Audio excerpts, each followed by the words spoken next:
Halo, selamat pagi permisa. Jumpa lagi sama saya yang akan membacakan kumpulan novel karya Sidney Sheldon, Kilau Bintang Menerangi Bumi bagian pertama. Kita udah masuk episode ke-9.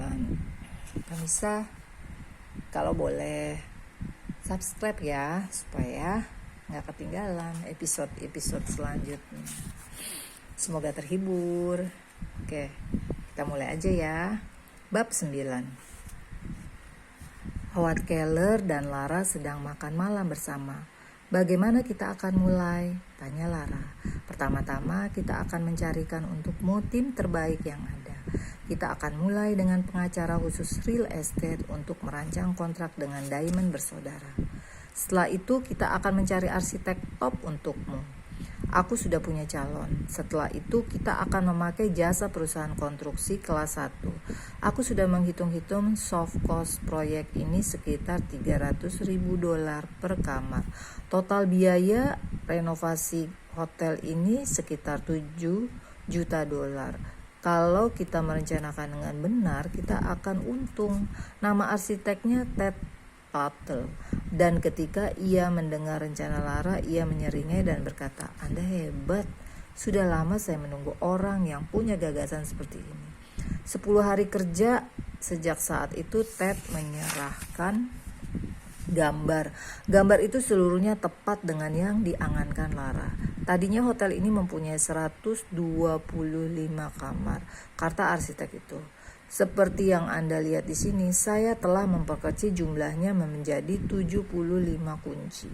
Seperti yang Anda minta, dalam gambar itu nampak 50 suite dan 25 kamar deluxe. Sempurna, kata Lara.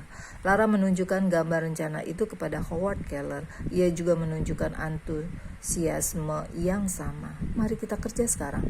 Aku sudah mengatur pertemuan dengan seorang kontraktor namanya Steve Rice. Steve Rice adalah salah satu kontraktor top di Chicago. Lara langsung menyukainya. Steve orangnya tidak suka basa-basi, serius dan selalu berbicara dengan fakta. Lara berkata, "Saya mendengar dari Howard Keller bahwa Anda yang terbaik." "Dia benar," kata Rice. "Moto kami adalah kami membangun untuk generasi penerus." "Itu moto yang bagus." Rice menyeringai. "Itu sebenarnya bohong." Langkah pertama adalah menjabarkan setiap unsur menjadi serangkaian gambar. Gambar-gambar itu kemudian dikirim kepada subkontraktor terkait, pembuat kerangka baja, menyusun bata, perusahaan kusen, Anemer listrik. Totalnya ada 60 subkontraktor yang terlibat. Pada hari kontrak escrow itu ditandatangani, Howard Keller meributkan diri untuk merayakannya bersama Lara. "Apakah Bang tidak keberatan kau meninggalkan kantor sore ini?" tanya Lara. "Tidak," Keller berdusta. "Ini masih termasuk dinas. Kenyataannya adalah bahwa ia sangat menikmati ini lebih daripada apa saja selama bertahun-tahun. Ia senang berada di dekat Lara. Ia senang berbicara dengannya, memandangnya. Ia bertanya dalam hati, bagaimana pendapat Lara tentang pernikahan. Lara berkata, "Pagi ini kubaca mereka sudah hampir selesai membangun Sears Tower, 110 lantai, gedung yang tertinggi di dunia." "Benar," kata Keller. Lara berkata dengan serius, "Satu hari nanti aku akan membangun yang lebih tinggi, Howard." Howard percaya itu. Mereka sedang lunch dengan Steve Rice di Whitehall. "Katakan padaku selanjutnya apa?" Lara meminta. "Well," kata Rice, "pertama kita akan membersihkan interiornya. Mamernya kita pertahankan. Kita copot semua jendelanya dan kita keluarkan isi kamar-kamar mandinya. Kita singkirkan semua jaringan listrik yang ada untuk memasang instalasi baru dan kita perbarui semua. Saluran airnya, kalau perusahaan demolition itu sudah selesai dengan tugasnya, kami sudah bisa memulai membangun hotel Anda. Beberapa orang yang akan mengerjakannya." Rice tertawa. "Sebatalion, Miss Cameron. Akan ada tim pembuat jendela, pembuat kamar mandi, pembuat koridor. Tim-tim ini akan mengerjakan lantai per lantai. Biasanya mulai dari lantai teratas terus menuju ke bawah. Hotel ini direncanakan mempunyai 2 restoran dan ada room service-nya." Berapa lama diperlukan untuk menyelesaikan seluruhnya? Perkiraan saya lengkap dengan aksesoris dan perabotannya 18 bulan. Saya akan memberikan Anda bonus kalau bisa menyelesaikannya dalam setahun, kata Lara. Bagus, Kongresional akan, namanya saya ganti, hotel itu akan disebut Cameron Palace. Lara tergetar ketika mengucapkan kata-kata itu. Terasa seperti sesuatu yang seksual. Namanya akan terpampang di atas untuk dilihat seluruh dunia. Pada jam 6 pagi di bulan September, saat hujan turun rintik-rintik, reconstruction hotel itu dimulai. Lara berada di lokasi menyaksikan dengan penuh rasa ingin tahu saat para pekerja berbaris memasuki lobi dan mulai mengobrak-abrik hotel itu. Di luar dugaan Lara, Howard Keller muncul. "Kau bangun pagi benar," kata Lara. "Aku tak bisa tidur," Keller menyeringai. "Perasaanku mengatakan ini adalah sesuatu yang besar." 12 bulan kemudian, Cameron Palace dibuka dan mendapat ulasan hangat di semua media massa. Seorang kritikus arsitektur untuk Chicago Tribune menulis, "Chicago akhirnya memiliki hotel yang sanggup membuktikan motonya, rumah Anda tatkala berada jauh dari rumah." Lara Cameron adalah seorang yang perlu diwaspadai. Di akhir bulan pertama hotel itu sudah penuh dan mempunyai daftar tunggu yang panjang. Howard Keller sangat antusias dengan tingkat seperti sekarang ini. Katanya hotel ini akan terbayar lunas dalam 12 tahun.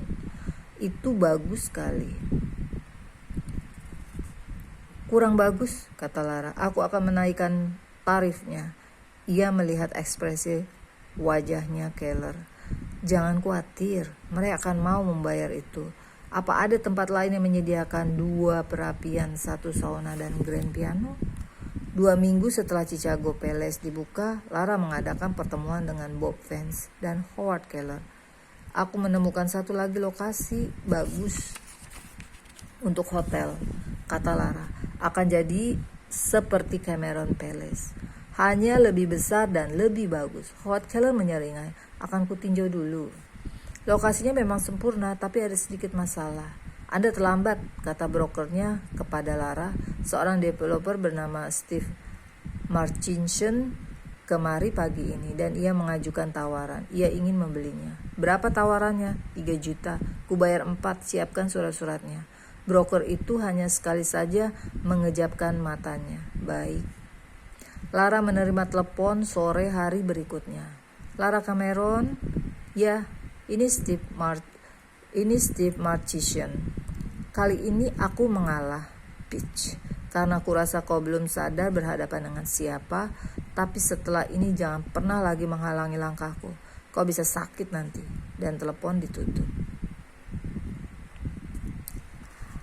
Saat itu tahun 1974 dan kejadian-kejadian penting mewarnai pentas kehidupan dunia.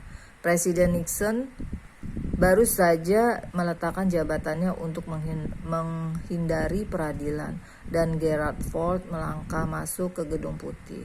OPEC mengakhiri embargo minyaknya dan Israel Peron diangkat menjadi presiden Argentina. Dan di Chicago, Lara mengawali konstruksi hotelnya yang kedua, Chicago Cameron Plaza.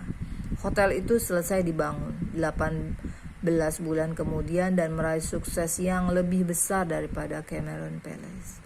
Setelah itu Lara seakan tak terbendung lagi, seperti yang kemudian oleh majalah Forbes. Lara Cameron adalah sebuah tanda zaman. Inovasi-inovasinya telah mengubah konsep perhotelan. Miss Cameron telah menerobos dominasi kaum pria di bidang real estate dan membuktikan bahwa wanita bisa mengalahkan mereka semua. Lara menerima telepon dari Charles Cohn. "Selamat," katanya. "Aku bangga akan dirimu. Aku belum pernah punya anak asuh sebelum ini. Aku belum pernah punya mentor sebelumnya tanpa kau. Semua ini tak akan mungkin terjadi. Kau pasti bisa saja menemukan jalannya," kata Cohn. Cohn yang baik ya pemirsa ya. Di tahun 1975 film berjudul Jaws melanda seluruh negeri dan orang jadi takut bermain di laut. Populasi dunia melewati angka 4 miliar, dikurangi 1 yaitu dengan lenyapnya Presiden Persatuan Pengemudi Truk James Fova.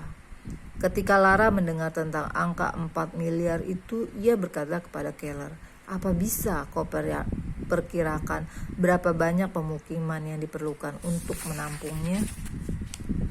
Keller tidak yakin apakah Lara hanya bercanda saja. 3 tahun kemudian, 2 bangunan apartemen dan sebuah kondominium selesai dibangun. "Aku ingin membangun bangunan perkantoran setelah ini," kata Lara kepada Keller, "tepat di jantung kawasan Loop. Ada kafe bagus yang baru saja muncul di pasar," kata Keller. "Kalau kau menyukainya, kami akan menyandang dananya." Sore itu mereka berdua pergi meninjau lokasi itu. Ternyata letaknya di tepi pantai di kawasan elit. "Berapa perkiraan dananya?" tanya Lara.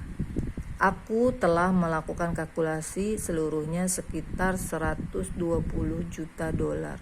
Lara menelan ludah. "Ngeri aku. Lara di bisnis real estate, nama permainannya adalah meminjam other people's money," pikir Lara. Itu yang dikatakan Bill Rogers di rumah kos dulu. Semuanya itu tampak sudah lama benar, dan sudah banyak sekali yang terjadi sejak itu. Dan ini hanyalah permulaan saja, pikir Lara. Hanya permulaan saja. Ada developer yang mendirikan bangunan tanpa modal sama sekali. Oh, terus? Idenya yaitu menyewakan atau menjual kembali gedungnya untuk mendapatkan cukup uang untuk melunasi utang, dan masih ada sisa uang untuk membeli lagi properti selanjutnya, dan meminjam lebih banyak uang untuk membeli properti selanjutnya. Seperti piramid yang terbalik, piramid real estate yang bisa dibangun dengan investasi tunai pertama yang sangat kecil. "Aku mengerti," kata Lara. "Tentu saja kau harus hati-hati. Piramid itu dibangun di atas kertas, surat-surat hipotek itu.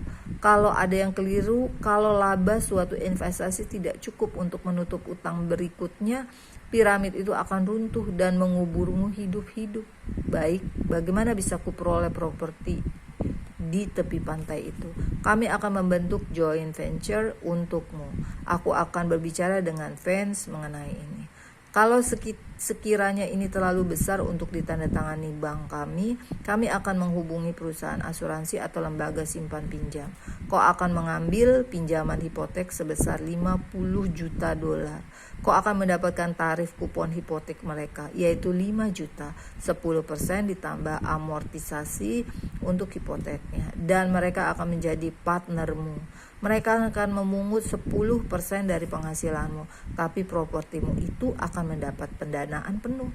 Investasi tunaimu akan terbayar balik dan nilai penyusutannya bisa kau nikmati 100%, karena lembaga keuangan tidak mau tahu dengan faktor kerugian seperti itu. Oke, sampai di sini dulu pemirsa.